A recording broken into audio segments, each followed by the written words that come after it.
कि नया नया बन के आइला व्यापारी गावे हमरा बेचता र तू तरकारी आ जवन बाबे पसंद दाना दान लेहेला आया बय जान बय गन लेहेला आ बोलब बरत रहे हो देखा अरविंद भैया बोलब बरत रहे हो आ सैया चोचा वाला के प्यार करत रहे सैया चोचा वाला के प्यार करत रहे हो आज हमारा बाबूजी के आत्मा के शांति मिली आए हब्बा केहू के ना कॉपीराइट कलेम बा आए हब्बा केहू के ना कॉपीराइट कलेम बा आ हमरा ढोरी में 32 GB हमरा ढोरी में एमे खेले वाला ऑनलाइन गेम बा एमे खेले वाला ऑनलाइन गेम बा हमरा ढोरी में 32 GB RAM बा हमरा ढोरी में 32 GB RAM बा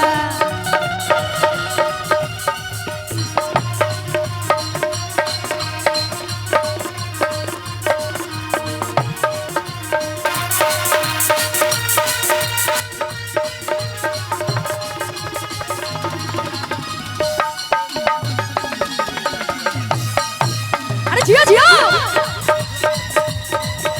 तेरे तरफ आवे से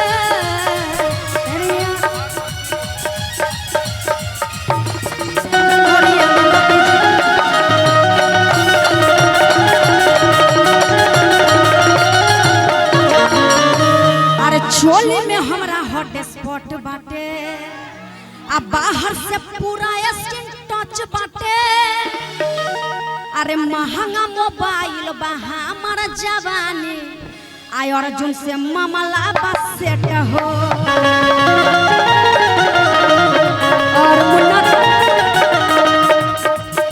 और मुन्ना तिवारी जी हमारे बीच फिर से आ गए हैं जो हमेशा से इनका आशीर्वाद सभी कलाकारों पे रहता है चाहे समाज की बारी हो या कलाकार का मामला हो किसी में अपना हाथ बढ़ चढ़ के बढ़ाते हैं इनके बारे में बहुत सुने लेकिन साक्षात आज इनसे मुलाकात हो रही है इनका दर्शन करने का मौका मिल रहा है बहुत अच्छा लगा आपके यहाँ के मुन्ना जी और जो भी लोग खाना नहीं खाए हैं आप लोग जाइए द्वार पे व्यवस्था किया गया है जल्दी से खाना खाइए वरना खाना ठंडा हो जाएगा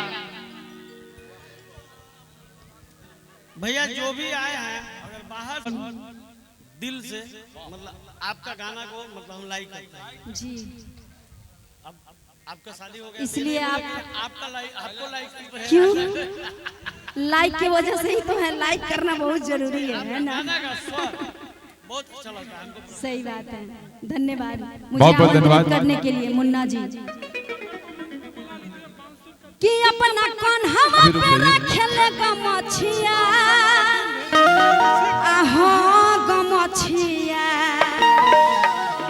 आ बड़ा निक लगे काला काला मछिया आ हमरा भावेला बलम के सूरतिया बड़ा निक लगे काला काला मछिया हमरा भावेला बलम के सूरतिया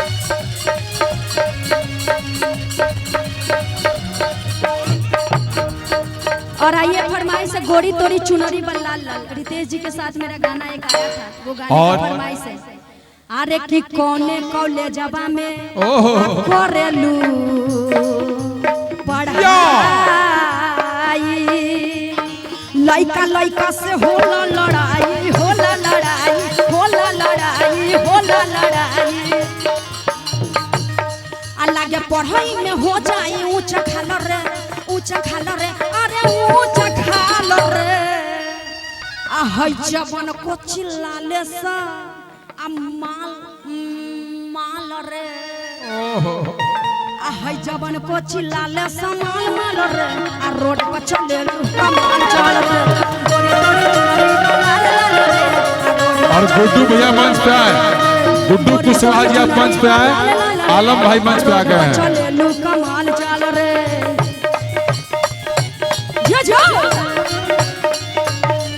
अरे जाता रो परदेश बलमुआ हमके घर घर में छोड़ के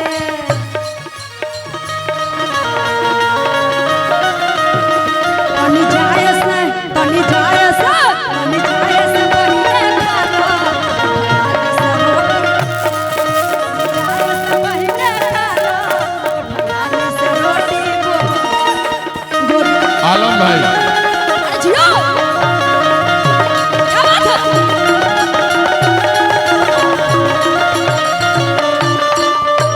वाह मुन्ना भैया सुंदर रतन बारू अतहरो नजोरबा ITI के मालिक मुन्ना भैया की सुंदर रतन बारू अतहरो नजोरबा ले लगे फोटो आ कहे ई लइका सब मान त बेजोरबा मान त बेजोरबा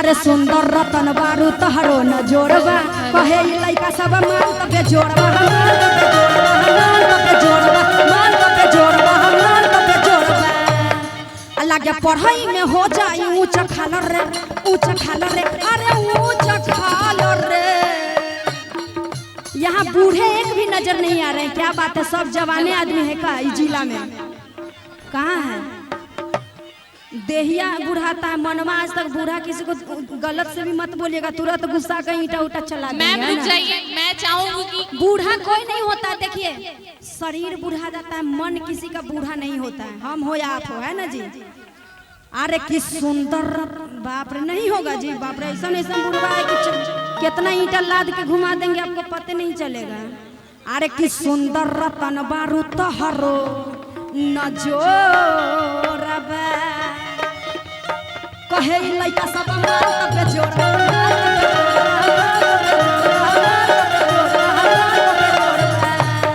अल्लाह के पढ़ाई में हो जाई ऊंच खालर रे अरे ऊंच खालर रे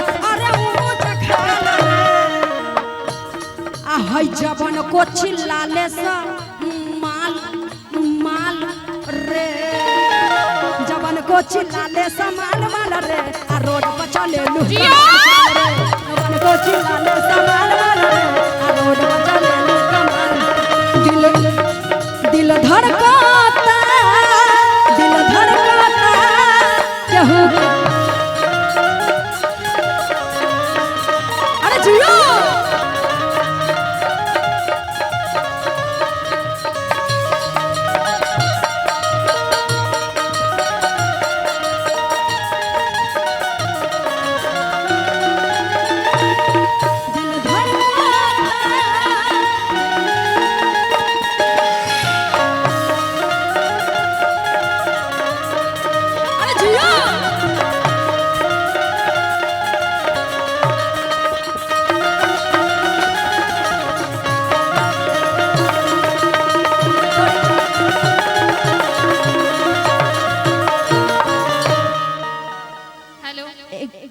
तो मैं चाहूंगी कि आप सभी के बीच में खुशी कर भी आ जाए। और मुन्ना तिवारी जी का फरमाइश है बैगन वाला गाना पहला बार आपके मुखार बिंदु से कुछ गाने का फरमाइश बाप रे।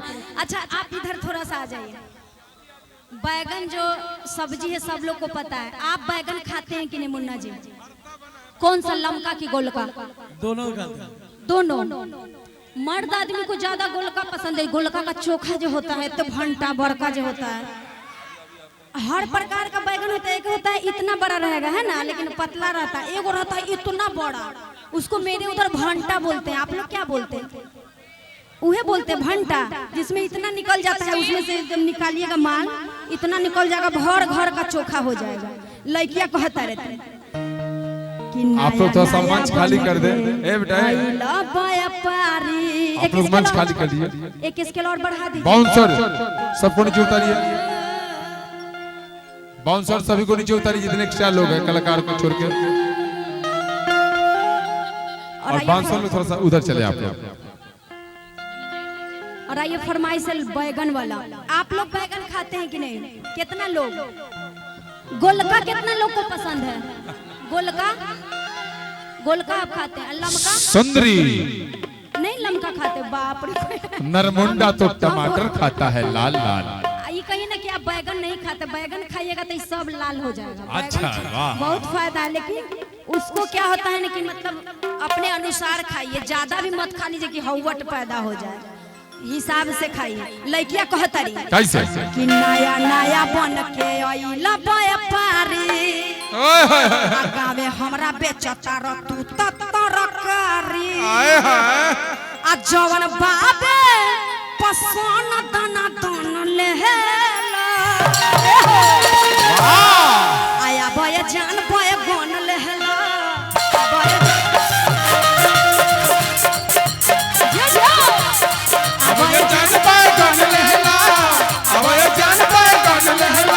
नया नया बन के आइला व्यापारी, नया नया बन के आइला व्यापारी,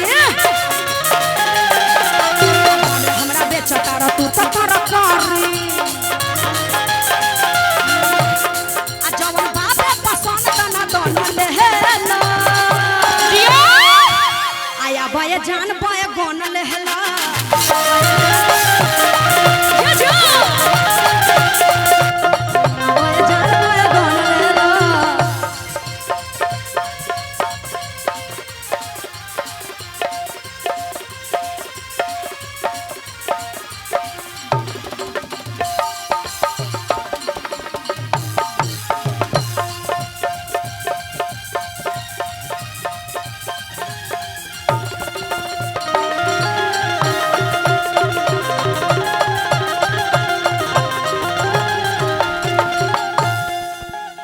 लड़किया कहतरी कि हम बैगन ना खाइला, अरे कि हमरा के कहले ई सकुलिया में सोरजी, आ एकरा के खइला से होला ए लड़जी, अरे हमरा के कहले ई सकुलिया में सोरजी, एकरा के खइला से होला ए लड़जी,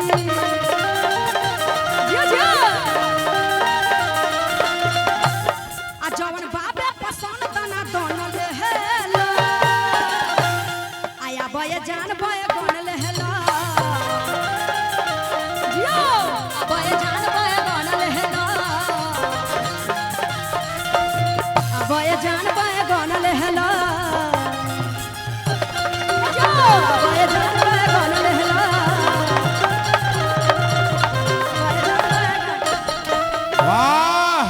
एक गाने का और फरमाइश है, बोलो बरत रहे हो, गाइए बोलो बरत रहे हो, आ सैया चोचवा लड़ा के प्यार करत रहे हो। देखिए सब याद है अंतरा जी आपका ये गाना बहुत पॉपुलर है और मुन्ना भैया के खास प्रिय सिंगर है, बैगन वाला हमको सब दिन याद है। और हमारे बीच में भाई विकास भोजपुरिया जी। कॉमेडी गाना मुन्ना जी आप जरूर देखिएगा, बहुत सारा मेरा कॉमेडी एक गाना है आ बच्चों को मैडम बन के, वो जब आप टेंशन में महसूस होइएगा स्ट्रेस में तो वो गाना जरूर देखिएगा, आ वाला बड़ी मजा आएगा। मुन्ना भैया हमारे बीच में खुशी कक्कर, खुश रहिए। अपनी बहन के साथ साथ अपने जीजा को भी प्रणाम करो, बड़े भैया मुन्ना तिवारी को भी प्रणाम करो। विकास भोजपुरिया हमारे बीच में, आलम राज मेरे छोटे भाई अप्पू सिंह, भैया अरविंद सिंह फिल्म डायरेक्टर निर्देशक प्रोड्यूसर सब हैं, अप्पू सिंह शंकर बैग भाई। अप्पू और जी स्वागत है, कैसे हैं आप? अरे आपके जैसे और ये बोलब बरत रहे, हाँ सुने हैं कि नहीं? पहले बोलिए, सुने हैं बोलब बरत रहे? आज सुनेंगे, आज सुनेंगे है ना, आज सुनेंगे। लेकिन आ वाला आप जरूर देखिएगा, वो भी हंसते सुनेंगे। हंसते पेट फूल जाएगा। नहीं गाने हेलो, जितने भी स्टेज पे एक्स्ट्रा लोग हैं मैम प्लीज, जितने भी स्टेज पे एक्स्ट्रा लोग हैं आप लोग से रिक्वेस्ट है प्लीज आप लोग नीचे चले जाएं क्योंकि कलाकारों को दिक्कत हो रहा है। बस ये दो चार अपने ही आदमी है, बस ये गाने के बाद चले जाएंगे। आइए वो गाना दो लाइन आप सबके भी। अरे के पहली राती पियावा जब भीरी तोहरा गइले, आ बोलब बरत रहे हो, आ बोलब बरत रहे हो, आ सैया चोचा वाला राके प्यार करत रहे हो। अरे के पहली राती पियावा जब भीरी तोहरा गइले गइले, आ हम के बताब राते का कइले। तो लइकिया कहतरी आ बोलब बरत रहे हो, आ बोलब बरत रहे हो। मुन्ना जी थोड़ा सा आप यहाँ आ जाइए, क्योंकि हम सब कलाकारों के लिए बहुत सारा यहाँ पे कैमरे भी लगे हुए हैं, तो आपके सुदर्शन मुखड़े का दर्शन होना जरूरी है। देखिए वो सुंदर सा एक हीरो है उजर का शर्ट वाले, कैमरा भी सुंदर, लड़का सब भी सुंदर है। बाप रे, सब लड़का सब सुंदर है, कैमरा वाला सब बाप रे। तने बोलब 12 अंतरा, बोलब तनी 12 चाहे हेलो जिन बार दो। आपका बॉल बुता चुका है, पीछे ही रखिए। सुंदर, अति सुंदर, इतनी कन्याओं को देखकर नरमुंडा प्रसन्न हुआ। नरमुंडा जी फिल्म के गुंडा लास्ट में ही आते हैं, आप लास्ट में आइएगा, आ गुंडा गर्दी कीजिएगा। हाँ, लड़कियां कहता है कैसे? अरे कि पहली राती पियावा जब भीरी तहरा गइले, अरे कि गइले आ हम के बताबा रात का कैले कइले। लड़कियां दोसर की लड़कियां कहतारी आ बोलब बरत रहे हो, देखा अरविंद भैया, बोलब बरत रहे हो। आ सैया चोचा वाला के प्यार करत रहे, सैया चोचा वाला के प्यार करत रहे हो, सैया चोचा वाला के प्यार करत रहे हो। आज हमारा बाबूजी के आत्मा के शांति मिली। बोला बरत रहे हो, बोला बरत रहे हो, बोला बरत रहे हो, बोला बरत रहे हो, बोला बरत रहे हो। सैया चोचा वाला के प्यार, सैया चोचा वाला के प्यार कर दिया सरपंच साहब, चोचा वाला के प्यार करत रहे हो, सैया चोचा वाला के प्यार कर रहे हो। यो सरपंच साहब से गर्दा उड़ गए जियो हमार से। जियो जियो यो क्या बात है?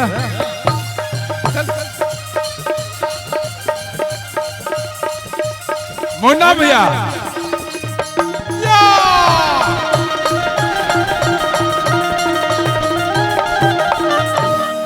आगे का लाइन भी बता दे, आगे के लाइन है सखी कहतारी बोला बरत रहे हो, सैया चोचवा लड़ा के प्यार करत रहे, समझिए गए। आगे का बात पूछ, आगे क्या है? आगे अरे कि कैसे कैसे खेला तू पलंगिया पर खेललू,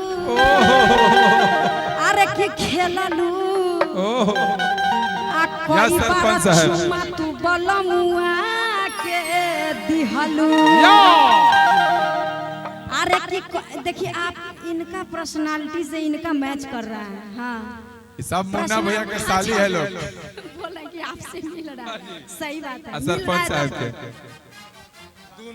आइए बरुआ जी, कोई दिक्कत नहीं है। हाँ अरे कि कैसे कैसे खेला तू पलंगिया पर खेललू, अरे कि खेललू आ कोई बार चुमा तू बलमुआ के दिहलू। आ पलंग हिलत रहे हो, पलंग हिलत रहे हो, पलंग हिलत रहे हो, पलंग हिलत रहे हो, पलंग हिलत रहे हो। कबो ऊपर कबो नीचे सैया चोचा वाला के प्यार, सरपंच है सैया चोचा वाला के ये जियो जल्दी जल्दी। हाँ आगे का बात हो गया, बस बस।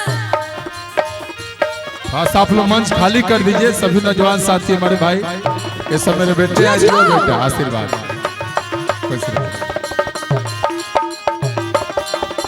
हेलो जिया ITI के मालिक जिया,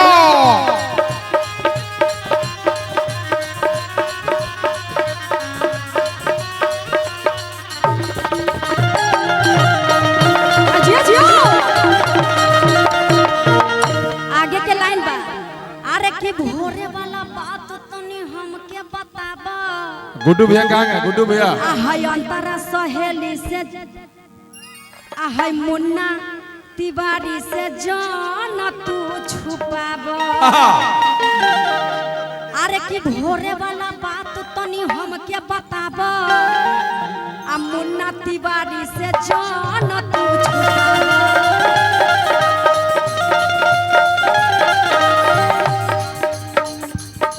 आ पलंग हिलत रहे हो, पलंग हिलत रहे हो, पलंग हिलत रहे हो। हिलत रहे हो, पलंग हिलत रहे हो। कबो ऊपर कबो नीचे सैया धरत रहे हो। सैया चोचा वाला के प्यार करत रहे हो।